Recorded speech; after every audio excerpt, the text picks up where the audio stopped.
Okay, so I'm Will Regan. I'm one of the paediatric cardiology registrars from the Evelina Hospital, and I'm going to run through a systematic approach to tackling arrhythmias, but I guess starting with paediatric ECGs and working up from there.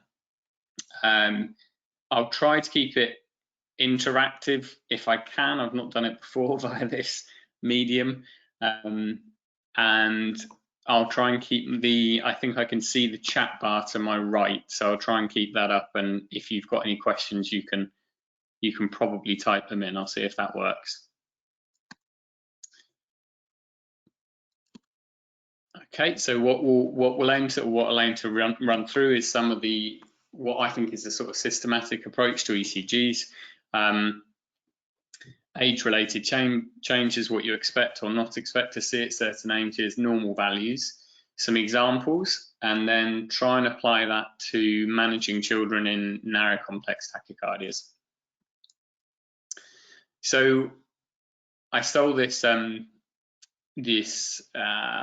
this diagram on the left from it's one of the cardiac anatomists, Professor Ho at the Brompton, and she's contributed to a Europace article on the on how to manage rhythm problems in children. And actually, if you're interested in this at all, I've put the reference at the end, but that is the article. Oh, I've been told that you can only see my first slide. That's no good. I can see a different slide. Right, let me fix that.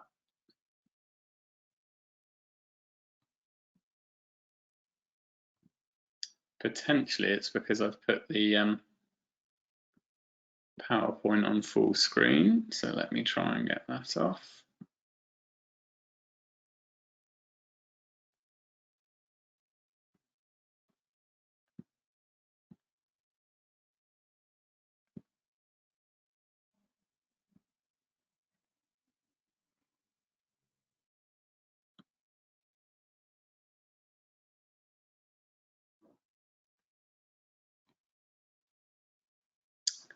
Okay, so what I'll do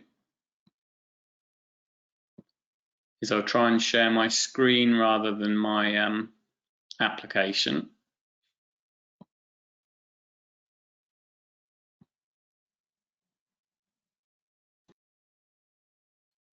Okay, can you see that now that it says aims? Yeah, that looks good, Will, now. Great, sorry about that, guys. And I'll put the chat back up so that I can see you. Okay, good. So this is the diagram, which I now hope you can see from Yen-Ho on the left, and it shows a normal conduction system in a normally related heart.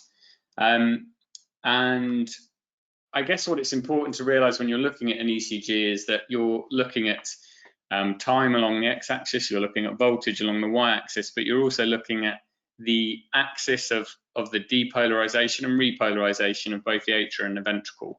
And as the heart lies in the chest, what you should be seeing is the sinus node depolarizing the atria from your sort of northwest position down to your southeast, if that makes sense in terms of a direction. So your P wave axis should reflect that, and then obviously the conduction travels down to the compact AV node, his Purkinje system. There is a delay in the AV node for various reasons. Someone's saying they can't hear. Can you hear me? Oh, okay, we can. And there's a delay in the his Purkinje system in the AV node, and then it goes down to the ventricles via the specialized conduction system. And that's where you get your QRS. And obviously the T wave represents ventricular repolarization. What's important to understand, and why I put this picture up, is that when you're looking at the ECG, you are also focusing on the axis of all of those elements, and they should broadly be traveling from the northwest, the top left of the screen, down to the bottom right of the screen. And I'll come back to that and the reason why I emphasize that. So the method I think about is to stay systematic, and if you want to, I think it is helpful occasionally to to prove that things are normal, and there's normal values for all paediatric ECGs taken from a load of healthy Dutch children. So as long as our children are roughly the same as Dutch children, we should be okay. And I think what most people do is a bit of pattern recognition when they start. So they eyeball the ECG, does it look regular, irregular, etc. And then people have their own system. I think most people follow rate rhythm axis and then a sequential view. And I would certainly encourage that. I think that's the way not to miss things, because we can all miss things. But the first thing I put on that slide, and what I again would encourage you to think of is a bit like any test, that before you look at it, just please do think about why it was requested, because I think there are very different ways to approach ECGs depending on the context as to why you're looking at it. And that's what I've tried to emphasize here.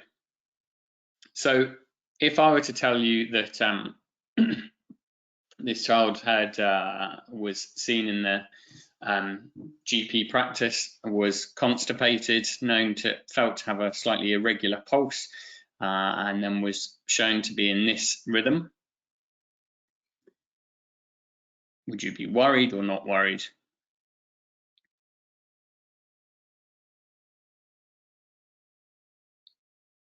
You see, this is working. We're having people saying sinus arrhythmia, which is great, not worried, good, totally agreed. So if I leave that same ECG and says this is a child who presented after the sad death of their parent at the age of 32 years old when they were running in a competition, and there's also another, there is another family member in the same side of the family who passed away at the age of 15. Are you worried or not worried, or is this normal or abnormal?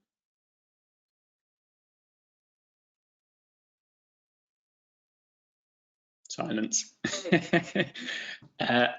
So my point being that I think this is normal sinus arrhythmia, but you would very much look at this ECG in a different context depending on why you're looking at the ECG. So just please do follow that.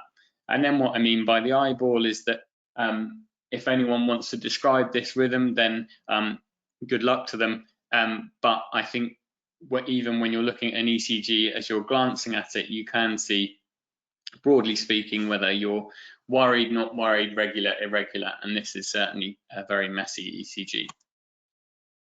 And then most people go on to look at heart rate from there. And excuse me if I'm sort of covering basic stuff, but I guess we'll go on to start with basics and move on. And the quickest and simplest way that most people calculate the heart rate is to look at the number of large squares, the RR interval, and divide that by 300 divided by that. So on your left, they're blown up at slightly different scales, but on your left, you should be able to see that there's roughly only just over one large square between your RR interval. So this child has a heart rate approaching 300. I mean, it's probably nearer sort of 260. In the center, you can see there's approximately 2 large squares between your QRS complexes. So this child has a rate of just under 150 beats a minute. And unfortunately, due to the stuff on the screen, I can't actually see what's on the third one, but it's probably slower. And that is all based on a normal sweep speed, which is the one I've highlighted down on the bottom right corner of 25 millimeters per second. You can get caught out with some ITUs and other countries that will record their ECGs routinely at 50 millimeters a second.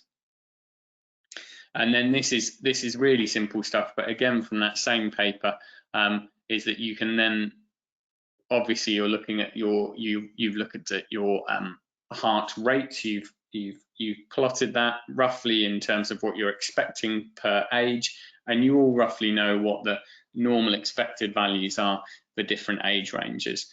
And just to plot that out in a different way, as you can see on the bottom right of the screen, is that if you run an ECG at 25 millimeters per second, you'll see that if the first R wave falls on the black arrow and the second one falls on the red arrow, this child is very tachycardic. And as you work your way down, you can go down the division timetable of 300 divided by X.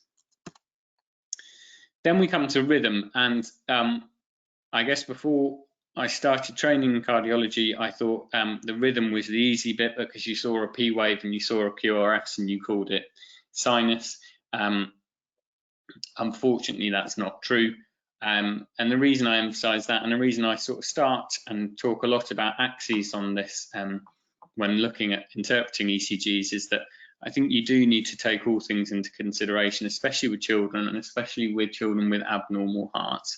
So really a sinus rhythm should be coming from the SA node and depolarizing the atria in a normal fashion. And so you should have one-to-one conduction, fair enough, everyone knows that, so a P wave per QRS. But again, the ones that people get caught out by is that you should also have a normal heart rate and heart rate variability. So you should have a heart rate within the realms of sinus node, and also a variation to that, because the kids that get missed and get sick are the ones that present with a single ectopic focus in their atria, with a single P wave and a single QRS, but actually it's an abnormal atrial rhythm and there is little or no variation in that. The P wave axis also helps, and the PR interval for completeness, because sometimes with ectopic rhythms you can change your PR interval just simply from where the focus is within the atria. I hope everyone can still hear me. So 15 years old.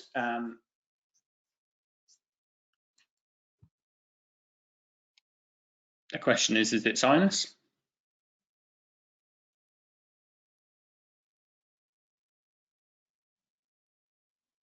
So I'm taking from your silence that you're all thinking this is silence. I hope this chat is still working. Yeah, we've got one person saying yes, good. And this is a 7-year-old who was referred when I was at another hospital, who was dizzy when they were running with no other history. So in this ECG, have we got a sinus rhythm? So no, no, no, no. And then someone said dissociated. Someone else has said heart block, which is all great. Yes, someone's gone in and said complete heart block, which is true. So I've probably been a little unfair, because I think really to confidently say this is complete heart block, you probably need a longer rhythm strip, but certainly it does look like you've got regular P waves, which are quite sharp, and they're falling in a manner that seems to be completely dissociated from a narrow complex escape rhythm. So this child had complete heart block. And variation, and I think this is the one that I emphasize along with axis in terms of when you're analyzing ECGs, because you get ones like this which I think are pretty on their own, they're quite difficult to interpret. So this is, I think, a sinus tachycardia. You have a P wave in front of every QRS. The heart rate is just over 150 beats per minute.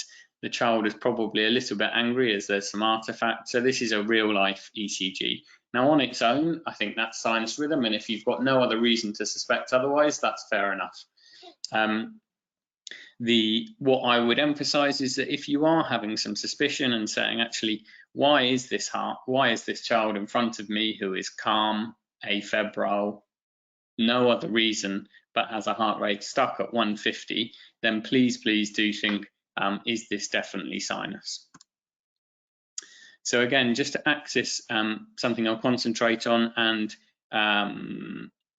again, people have different methods of doing it, but I think the most common, and I think the simplest, is simply to look at the vector method, and you're looking at lead 1 and AVF. So lead 1 is we call 0 degrees, and it's exactly perpendicular, so you're 90 degrees to your AVF. So lead 1 is looking straight across to your left, and lead AVF is obviously looking 90 degrees down, straight down to your feet. Roughly speaking, if you look at that Yen-Ho's diagram of the heart, and you imagine the electrical impulse with every beat starting at the sinus node up in the top left and working its way down, hitting the AV node, going down the His-Purkinje system and depolarizing the ventricles, you should realize that you're going to depolarize things from your top left-hand side of the screen, and you'll finish up on your bottom right. And so the axis of your P wave, your QRS, and your T wave should all follow in that manner. So just to make sure again that everyone's on the same page, this is an 8-month-old. So we'll start by looking in lead 1, and we can see that a majority of the QRS complex is below the isoelectric line. Okay, so if you can plot out a vector if you'd like, but we realize that the arrow going away from lead 1 is bigger than the arrow going towards lead 1. In other words, a majority of the electrical depolarization of that heart is rightward and away from lead 1. And then in AVF, the opposite, it's mostly above the line. So in AVF, you realize that the heart is depolarizing from top to bottom. Okay, and on this instance, we're talking about the QRS complex. So this child at 8 months has a rightward axis. And actually, if you looked at the numbers, probably a little bit more rightward than you might expect for a normal 8-month-old. But bearing in mind in the neonatal age, as we'll go on to, you start with a rightward axis. So again, going back to that paper, you can sort of summarize it, and you can say that a neonate, when they're born, will generally have a right axis. As they adapt to postnatal life, that will slowly move around into the normal vector, and the normal quadrant is between lead 1 and AVF, so it's in that southeast corner. Okay, so you're moving from there in a neonate to there in a toddler, and by the time you're an older child and an adult, you can even have a slightly leftward axis. So again, emphasize, and we'll come back to this, and this is particularly relevant for children presenting in tachyarrhythmias, that your P wave, your QRS, and your T wave all have an axis and should, generally speaking, albeit remembering what happens in neonatal life, all be in that southeast quadrant.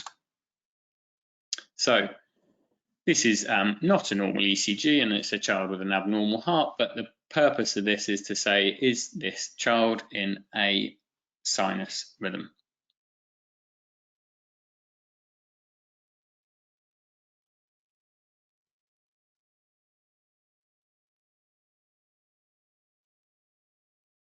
So I've got some not sinus, no, atrial, not sinus. So yeah, 100%. This is not a sinus rhythm. If you look in the inferior leads,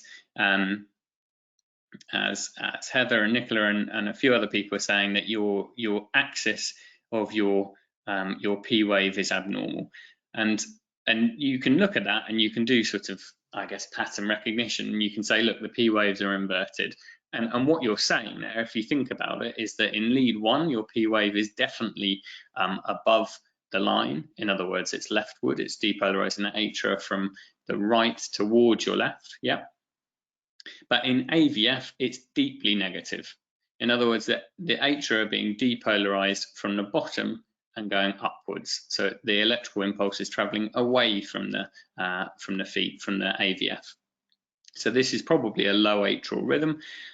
And in a 13-year-old, it can almost be ignored, depending, again, very much on the clinical context. This is not a normal ECG otherwise, but what you may get, and I've even seen Nicola demonstrate this with a child in the clinic, is you could probably ask this 13-year-old to run up and down the stairs, repeat the ECG, and the sinus node will take over at a higher rate and will have a normal axis.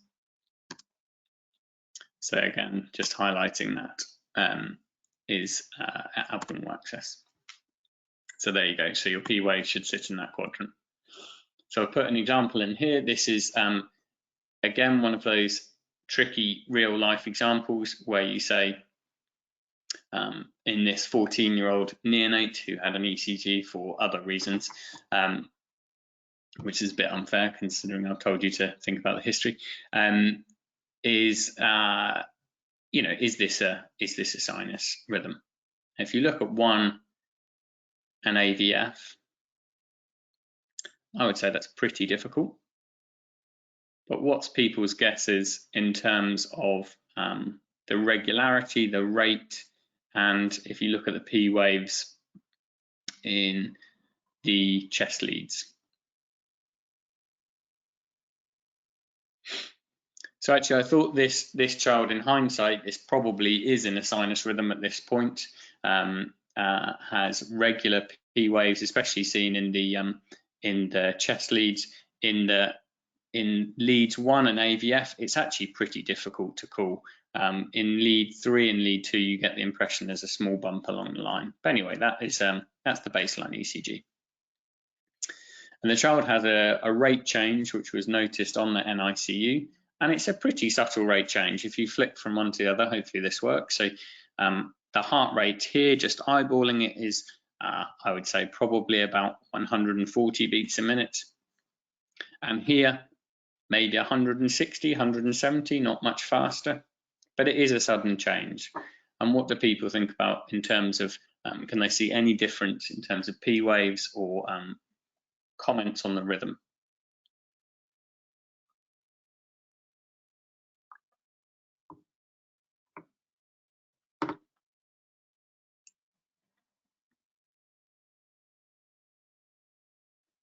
So we've got a comment, it could be a junctional rhythm, which is a reasonable shout actually. So someone said deep T waves, which is also a very a good observation actually. And what I might do, I hope the speed of this keeps up, is to go from here.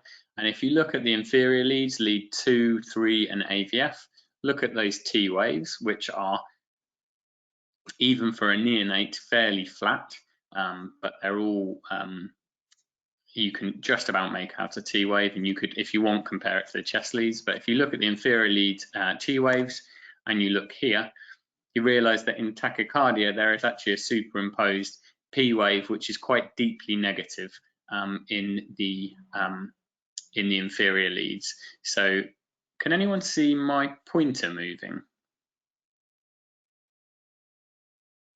Yes, so that's good.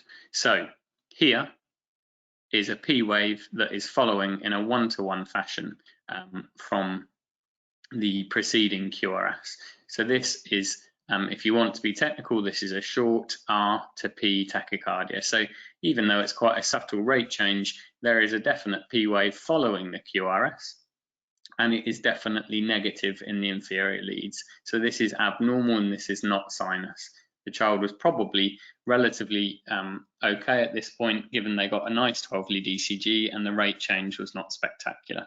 But this is actually an example of SVT, and specifically, it's probably a re-entry rhythm where you have a pathway allowing the conduction of the, you're going down the normal conduction system, getting your QRS, and then you have a pathway that allows a retrograde depolarization of the atria, so you're getting a negative P wave indicating that the atria are being depolarized from bottom to top upwards. So this is an example of AVRT, which is a type of SVT. So on that subject, tachycardias and how to stay calm. So this is the ECG I've shown you before, which is, I think, and I could be wrong, of a child who is in a sinus tachycardia. And it's the ones in the grey areas which I think are more difficult to deal with. So again, when you're looking at the ECG and you're deciding, is this child in a sinus rhythm or not? Firstly, think about the context. Why are you doing the ECG? Why has that child got a heart rate of 180? If they're febrile, they're screaming, you know, you have a very good reason for them to have a sinus tachycardia. If they are calm, relaxed, a sudden rate change on the monitor, you are suspicious that it may not be sinus. So you should again have that one-to-one conduction, age appropriate heart rates, and ideally some variation. And you should always pay attention to the axis. So this is a 4-day-old child. And before you comment on it, I'll just point out one thing, that I've blown this up quite large. So you're only looking at 6 of the leads of a 12-lead ECG. So before you comment on the rate, just be careful as to the RR interval and the large squares. So is this is this a sinus rhythm?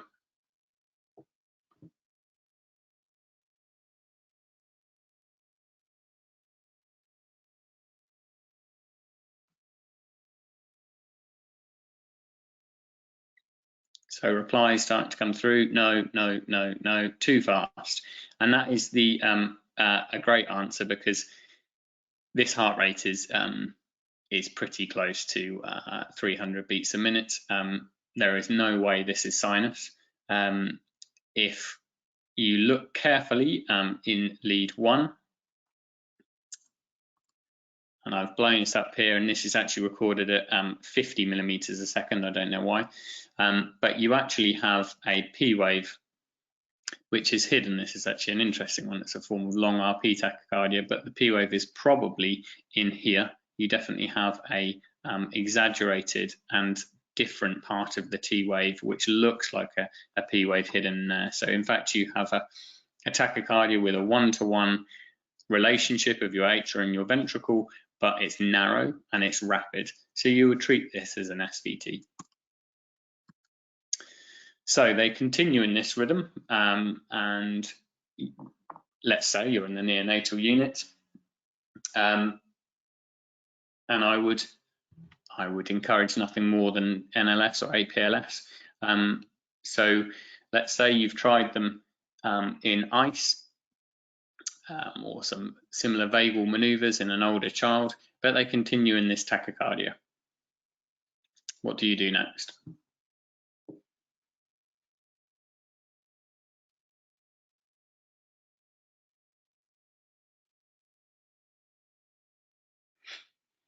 Yeah, great. So got some very good answers coming through. Rhythm, strip adenosine, put them on a G-fib. I think all of the above. I think this child needs to be monitored. I think having the pads, yeah, someone's quite rightly said, are they shocked or are they not? That is the first question on there. So if they're shocked, the answer is easy, that they need to be shocked. If they're not shocked, which most children tolerate at least some periods of tachycardia, even at pretty impressive rates, you probably have more time to think, and most children from experience will tolerate for this for some time. Someone said septic screen antibiotics. Yeah, I would not go against that.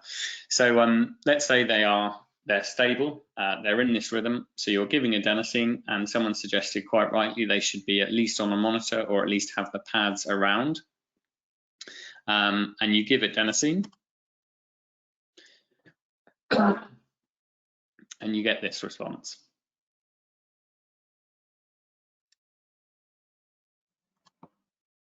So adenosine is primarily acting on the AV node, and it gives a very, very temporary block. And like someone on the chat said, that the important thing about giving adenosine is that you need to have a cannula as close to the heart as possible, but ideally just with a 3-way tap and a decent flush. Even if you give it fairly peripherally, you can often get an effect as long as it's flushed in very quickly.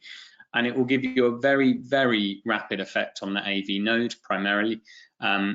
And for older children and adults, it's pretty unpleasant, but it's a very effective way of cardioverting people where the AV node forms an important part of the circuit, and that's critical to point out.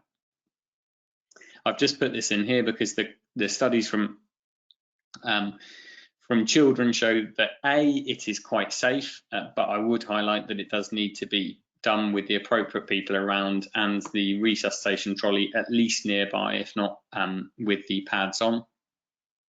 But that we also often probably underdose. So the effective doses in children are probably above 150 at least. So if you start off with 100 micrograms per kilogram, I guess don't be entirely surprised if there's not a clear response. So adenosine, when not to, and I think this is as important as when to.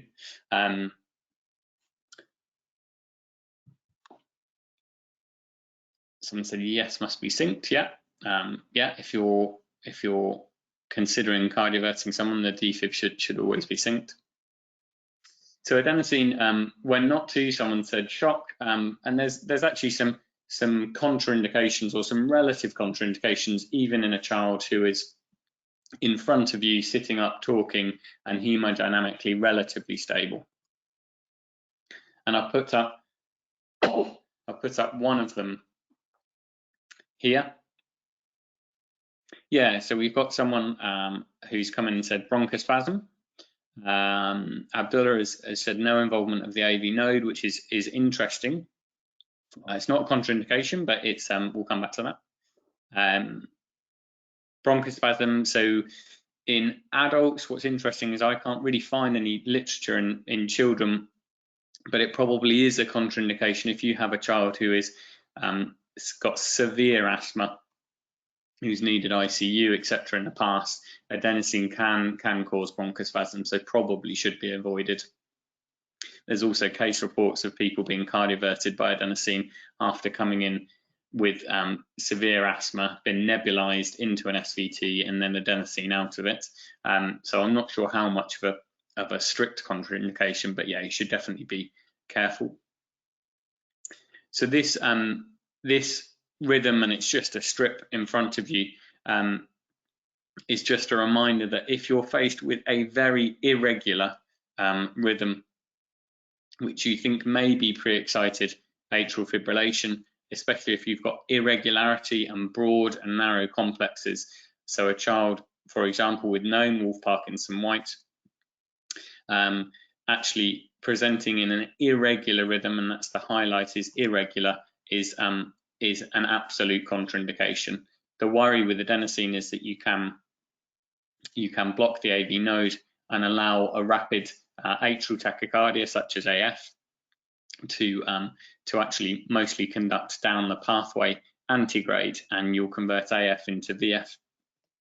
Or even in other rhythms, you can actually, because of the adrenergic response following adenosine, because it is quite an unpleasant drug, you can get a sort of drive of tachycardias, and you can actually increase the ventricular rate. For older children, please do warn them, because it is, I think people call it sort of a fear of, it feels like impending doom, and it's really not a nice drug to receive, but it is an important drug. So that's just highlighted in red, atrial fibrillation, so an irregular rhythm, especially in someone who with known WPW. That is not a relative contraindication, that's an absolute contraindication. So then you look at the algorithms, and if a child stays in supraventricular tachycardia, it has not responded to vagal maneuvers, it has not responded to adenosine, what do you do next? And the CATS guidelines, the STRS guidelines, the APLS guidelines, they mostly concentrate on the same thing, which is a sort of combination of ABC management of the child, obviously correcting anything that can be corrected, but you do get down to the bottom where you have to start making decisions about what else to give. But luckily, they mostly end up with this phrase of, if it fails, discuss with one of us. So there you go. And what we would say, generally speaking, and it's not the most pleasant of drugs, but the most commonly used one is amiodarone. Yeah, someone said can give more dose of adenosine. Absolutely. If you've had no effect and you've genuinely given it accurately, then you can obviously repeat the adenosine, see if you get an effect. And the amiodarone is a useful antiarrhythmics. It's used in some time. It's got a very broad, almost bleach-like mechanism of action. It is got some negative inotropic effect, but given correctly, it's actually effective on a pretty broad range of arrhythmias. The thing that I have written here and highlighted in red is that the only way to really harm someone with amiodarone is to bolus it. And there is really scarcely any reason to give a bolus of 5 milligram per kilogram across several minutes to a child. If you're in an arrest or a peri-arrest situation, I guess there's an argument to say that there is you've nothing to lose in that situation, but actually in a stable or unstable-ish child, I would always advocate what most of the retrieval guidelines say, which is a slow loading infusion of amiodarone. And I would say that I've only ever seen it needed to be bolused once over the past few years.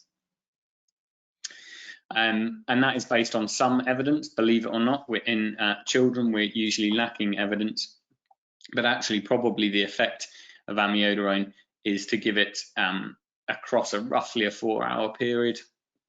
So 25 mics per kilogram per minute, you load it across the 4 hours, and then you drop that to a maintenance dose.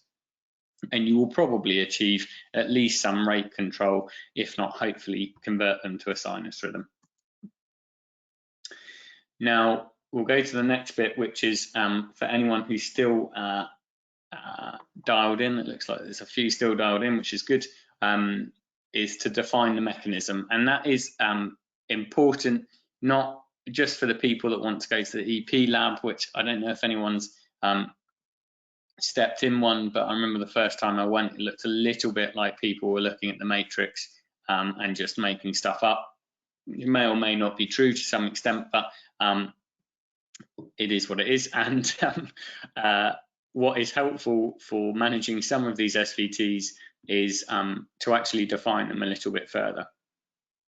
I think broadly people will look at a narrow complex tachycardia and say it's an SVT and stop there. And I think to some extent that's fair enough. You can probably manage a lot of them quite pragmatically and say that acutely you manage them fairly similarly, and long term they've broadly speaking got an option of putting up with the symptoms, taking a regular antiarrhythmic, most commonly beta blockers, or coming to the EP lab if they're old enough and big enough to have that done.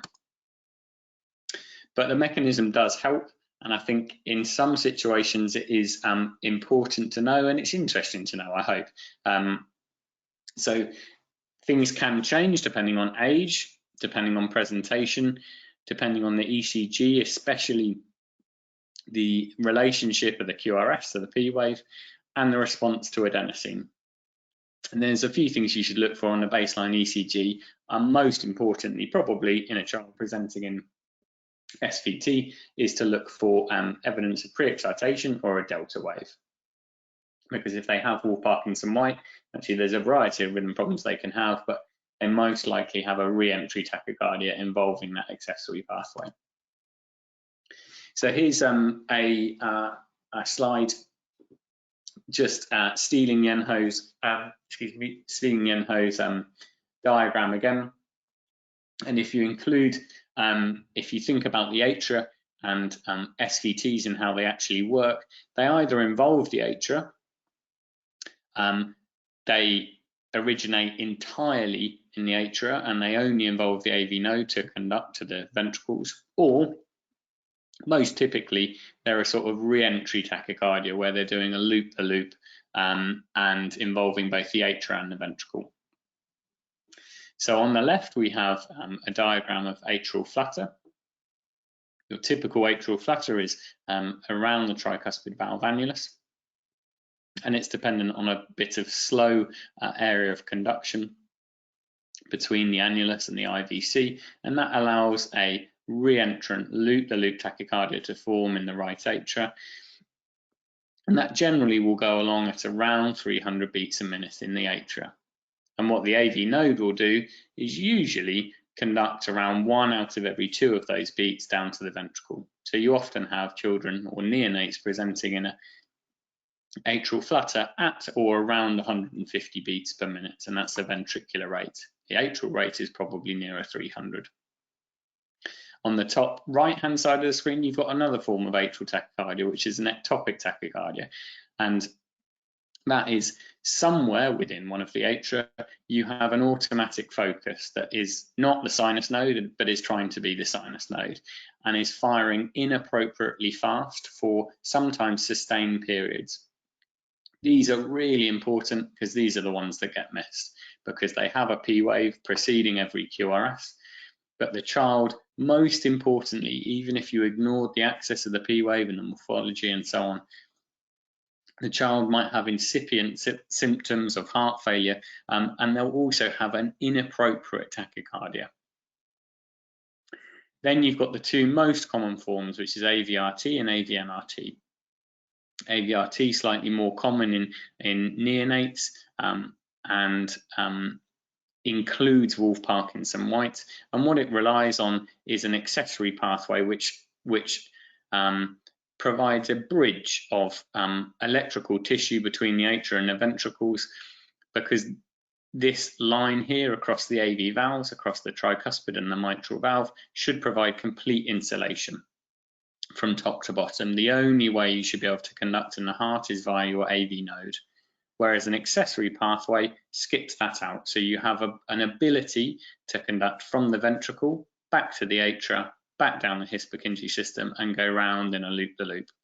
So that is atrioventricular re-entry tachycardia, and that includes Wolff-Parkinson-White, where you can see it on the baseline ECG. Then you've got probably the second most common in children, particularly older children, teenagers and young adults, is AVNRT.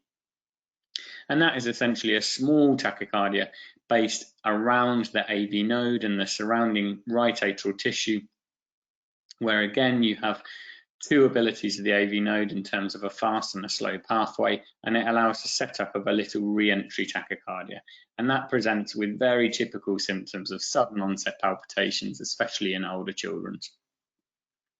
Importantly, both the AVRT and AVNRT involve the AV node as part of their circuit. Okay, so if you give adenosine to someone with AVRT, Wolff-Parkinson-White, or AVNRT, which are two of the most common forms of SVT, you should at least temporarily terminate the tachycardia. Does that make sense? So if you think about the loop in AVRT, you're going down the AV node, ventricle, myocardium, skip across the accessory pathway, back to the atria, back down again. And in that circuit, the AV node is part of every single one of that tachycardia circuit. So if you temporarily block the AV node, you should at least temporarily stop the tachycardia. So that's where adenosine comes in. AVNRT, very similar. Now, if you give, there was a comment earlier about giving adenosine in children with an SVT that doesn't involve the AV node, or at least doesn't involve it to continue. If you give adenosine in flutter, what will happen? So the tachycardia is going along around the tricuspid valve, around 300 beats a minute, spinning round and round and round, and you temporarily block the AV node. What is likely to happen to the tachycardia?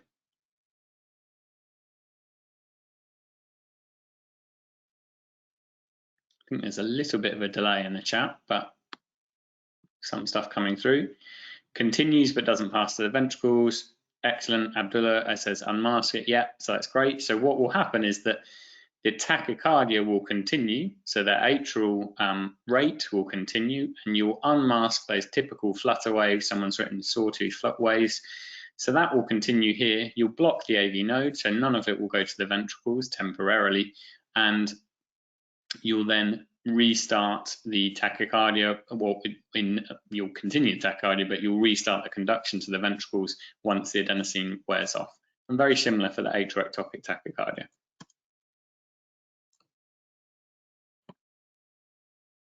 And that's just to remind me to say that here's an example of Wolff-Parkinson-White, which is a form of AVRT, or part of the rhythms that people with WPW get is AVRT, and they should be referred in a slightly different manner. So does it matter? Apart from geeks like us who like to go to the EP lab and create pictures of atria with colours and do ablations, does it actually matter? Well, actually, It does, and there's a few situations where it definitely does. And this is the paper that if anyone wants to read more about arrhythmias in children, it really is excellent. It is the European consensus document, and it involves tachycardias, bradycardias. It's got some nice diagrams on how these mechanisms work. And actually what they suggest is that some of these respond very differently. For example, flutter, and that's the one I'll highlight, responds in the neonatal period, which is the most typical time you see it. It responds very, very well to a single synchronized DC cardioversion. There are ones that go on for longer, so if you have an antenatal flutter which has been very resistant to treatment, occasionally they can present quite sick with high drops, and you may need to give them something like amiodarone and then repeat the synchronized cardioversion at a later date. Atriectopic tachycardia may respond to different things, digoxin, ivabradine, beta blockers, but again, you'd probably be discussing that. AVRT and AVNRT, so these are the real bog standard SVTs, the most common rhythm problems in children, where you've got a re-entry circuit and it involves the AV node. And a vast majority of us give children with SVT under this banner. We would treat them with either nothing if their symptoms are very infrequent, or regular beta blockers, or if the children are generally older than 15 kilograms or 5 years of age, we could consider an ablation. WPW is different, and the reason it is different, and the literature is a little bit difficult to present in this sort of time frame, but is because of the risk of sudden death. So children with WPW, as a single message, I would say to you is we would like to see these children in clinic, and if not for nothing else, then a discussion about and it's not an easy discussion, but a discussion about the risk balances of referring for an EP study and ablation versus, depending on their symptoms, and the risk, albeit very low, of sudden death. I've seen someone says, how successful is ablation? Roughly speaking, for a normal child with a normal heart, which most majority of SVTs are, we counsel the parents that it's roughly a 9 out of 10 success rate. The complications are somewhere in the region of 1 to 3%, but are not to be ignored. So you should, SVTs are relatively benign arrhythmias, so you really should only be ablating them if the symptoms are relatively severe. So again, WPW, please do refer to us, and we'd like to see them. PGRT, I think I'll skip over because I would like to get to a couple of cases before we finish. So acute guidelines, you know how to access these. I hope the CATs have got one, STRS have got one, and APLS do. Please don't forget, do not bolus amiodarone. And a final note, is it SVT? Because when you see a child in tachycardia, everyone wants it to be a narrow complex tachycardia, and everyone wants it to be SVT. But here's an example of a child in a very stable rhythm, but is not SVT. So is this narrow or broad?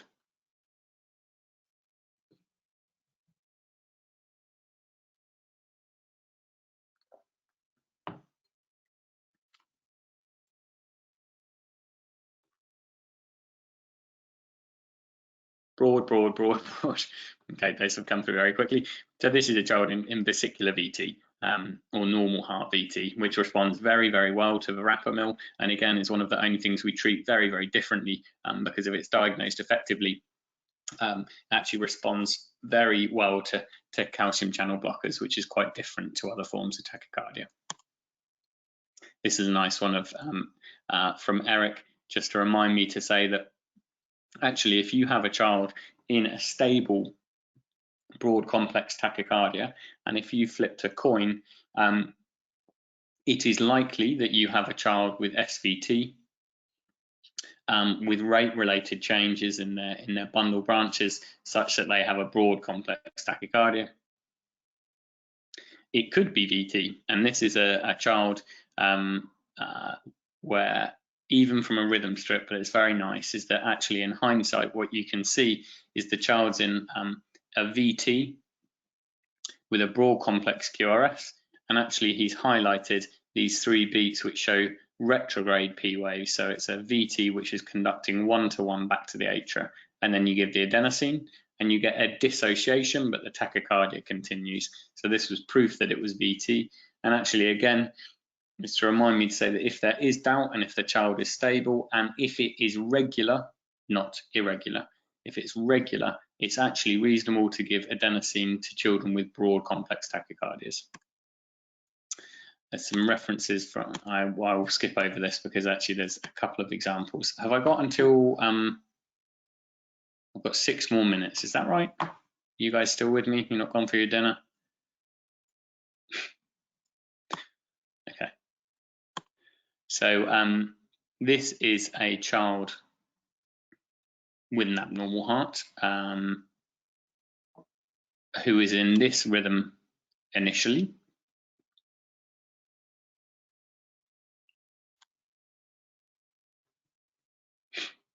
So give people a chance to look at this.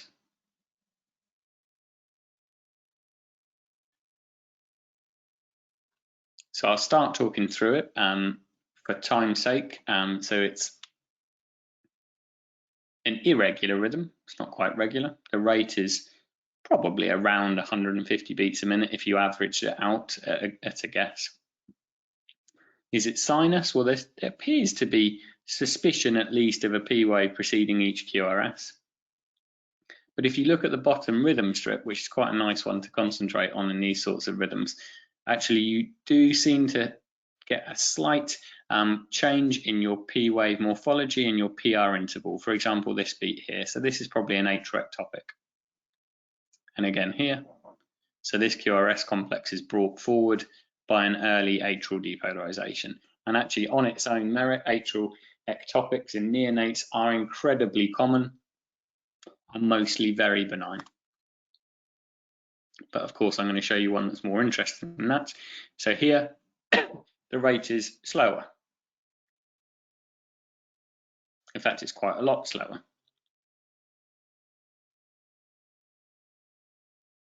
And for a neonate, probably abnormally slow. I think people who agree. And what you can see that it's also quite irregular. And the reason it is slow and irregular is, again, if you look at this 12-lead ECG, you've got the helpful rhythm strip at the bottom, which again, just to emphasize, correlates with everything above it, which can be very useful. And what you see is that regularly, following these QRS complexes here, you get someone saying, what are you seeing in lead 3? Yeah, you can probably ignore that. So after a QRS complex here, you get another P wave which is hidden in here. It then delays the next sinus beat, so you get a compensatory pause, and following that you probably have a sinus beat following some ectopy and a pause. So this is a child who's now having increasing amounts of atrial ectopy. And then he goes into this rhythm here, which on the left side people have caught on a 12-lead strip, and is given a dose of a medication around here, I think, or potentially on the next, there you go, on this slide here. So this is a child in a rapid SVT, so probably around 260 beats a minute in that first side of the screen, was given adenosine where the little star is drawn, and then probably converts into a sinus rhythm. I say probably, there's a lot of artifacts on the isoelectric line, but I would imagine most of this is sinus. And this is a child who is likely to have had an atrial ectopic tachycardia converted with adenosine. Now, if you remember the first slides, an atrial ectopic tachycardia is based in the in the atria, and if you block the AV node, why have you stopped the tachycardia? I guess the small print to that is that actually you can stop some automatic tachycardias like atriectopic with adenosine. Couple more and then we'll finish. So this is a newborn, and they are noted to have a fast heart rate. So is it sinus, and what's the rate?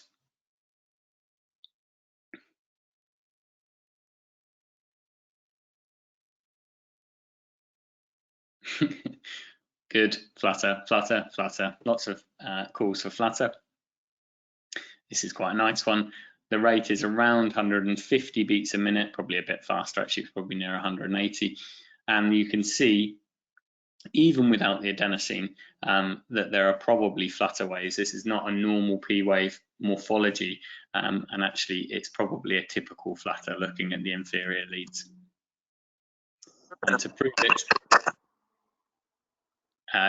it, this child was actually given adenosine, and quite nicely here you can see the QRS complex is spacing out as you get temporary AV block, and you unmask the flutter waves along that isoelectric line at the bottom. So on the right hand side of the screen, nice flutter waves.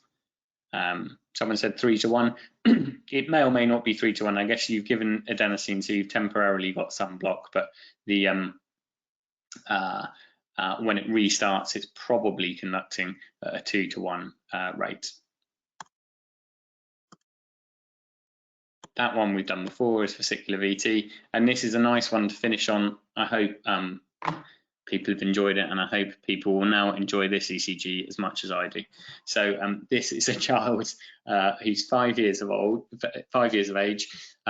If a child presents with chest pain, you can almost always ignore them, because chest pain in children is pretty often benign.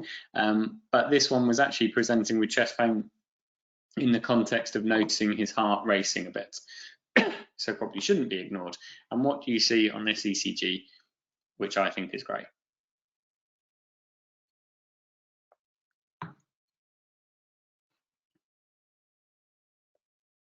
So someone said WPW, and I think I can see why they've said that.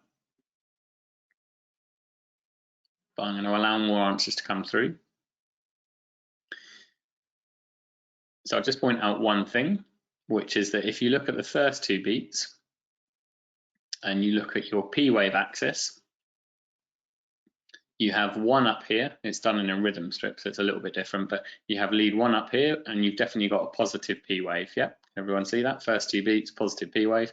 Go down to AVF, first 2 beats, very positive P wave. Okay, so these first 2 beats are probably a sinus rhythm. What happens after that? Can anyone see P waves, and are they positive, negative, abnormal, or normal? Inverted P waves, great. Negative. So what this shows, and I hope illustrates, is that this child actually has a P wave here, here, here, here, here, here. In AVF, it's probably easiest to see, and the P wave precedes every QRS. So if you ignore the P wave axis, you could easily say this is a sinus tachycardia at around 140 beats a minute, but it is not.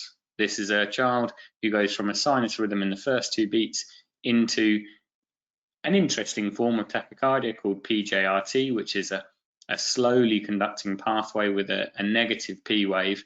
But the point is not to miss this. The point is your P waves are negative, and you've gone from a sinus rhythm, which is slow here, to a faster rhythm here with negative P waves. So this, you could broadly say, is SVT, and it's an interesting rhythm, and I hope an interesting ECG. So we should probably finish there. That's PJRT. I'm going to flip through. Oh no, that's a good one, but we should probably finish. That just to, I have to show you that that's pre-excited AF, so very irregular, going in and out of a broad rhythm, and that was a child who did need shocking rather than anything else. This is a child you would not give adenosine to. So I've almost finished on time, not quite. In summary, please stay systematic. And if it's too fast, please concentrate on the P wave and QRS axis, the relationship to those, and follow your pathways. If you've got WPW, refer on, and please do not bolus amiodarone. If you have been, thank you for listening. And I'll leave that up is the email address of me and Joe, who's one of the physiologists who very much like ECGs. And if you want to send us any, not for opinions, but to add to the collection, then crack on. Right, thanks guys. Any final questions before you go? Someone said we love ECGs. Great. Good stuff. Okay. Thanks guys. Have a good evening.